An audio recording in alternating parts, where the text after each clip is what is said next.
Do you want to save more money? In this video, I'm going to show you 9 tips that you can use so that you can live frugally and save more money.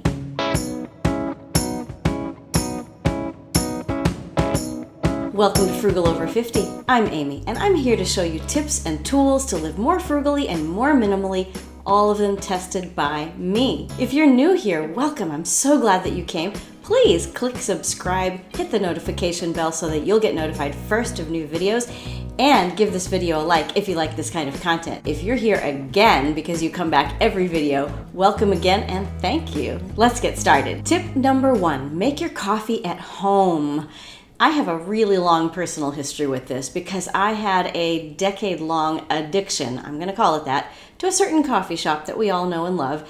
It was my fun place to go with my kids, to meet my friends, to work on paperwork, to do all sorts of exciting things. And along the way, I developed quite a habit. And right before I started my full-on frugal journey several years ago, I started to keep track of how much money I was spending at this particular coffee place.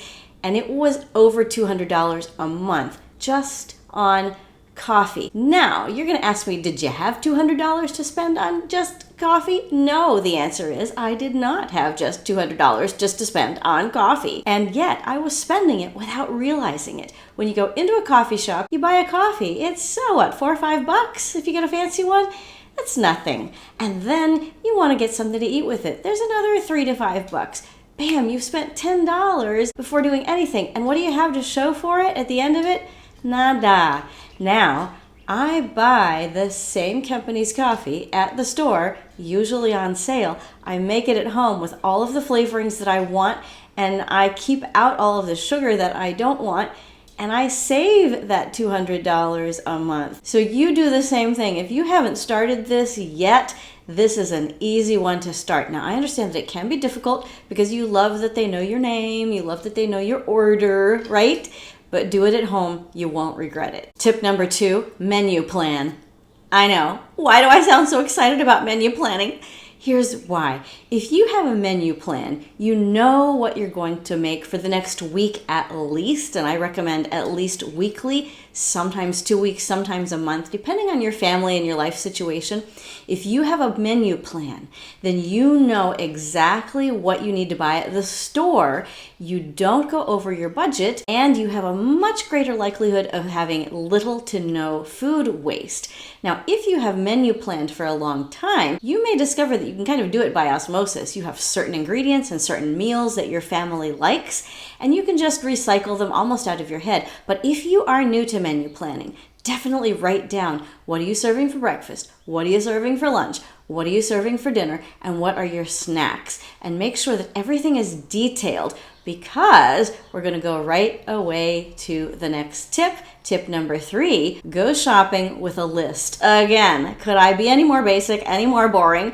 Listen, it's going to free you. If you have resisted up until now the many, many times that you have heard somebody say to you, shop with a list, don't resist today. Shop with a list. Make a list based on your menu plan. And then that leads directly into tip number 4, which is eat before you go shopping. Do not shop hungry. Do you see how all of these tips work together? Plan your menu, shop with the list based on your menu, and then eat before you go shopping. And remember, include some coffee on that shopping list. These tips are just flying by, and I've got another really practical one for you here. Tip number 5, use a physical cash envelope. I mean an actual envelope stuffed with cash for any spending category that you tend to let get out of hand. I'm including it right here because very often the place where we go over our budgets, especially right now with everything that's going on in the world, is in food and household items. Stuff some cash into an envelope and take it with you to the store. If you're concerned about the hygiene and cleanliness of that process, then write a number down on your list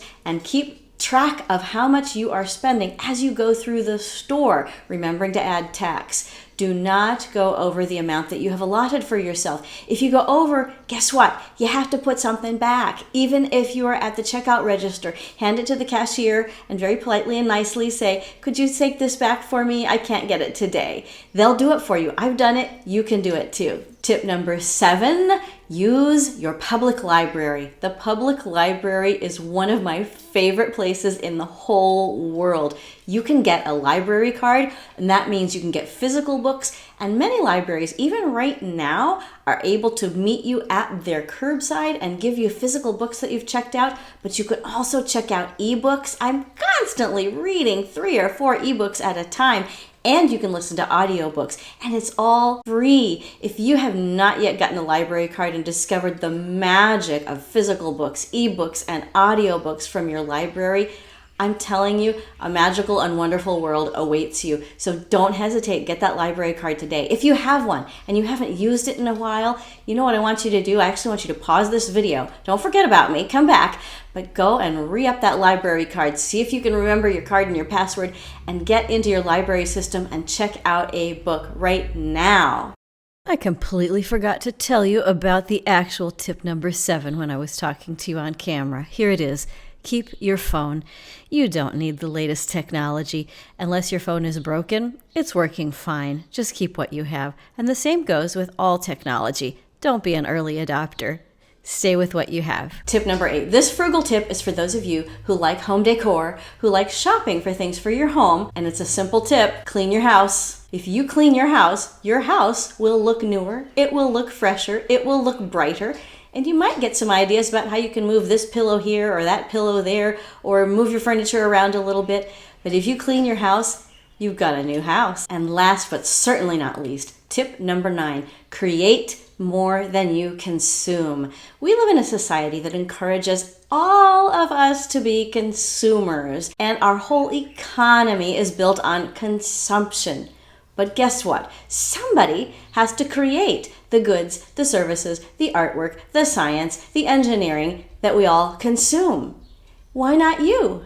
Create something today. Sing a song, dance a dance, paint a picture, build a model, do something creative. Hey, start your own YouTube channel. Create something that you can contribute to the world. And of course, the little secret is if you're being creative, you're probably not consuming as much, and you're saving money. All right, now I've got a question for you, and I really want your answer down in the comments. What is your very favorite frugal tip? Doesn't have to be one on my list.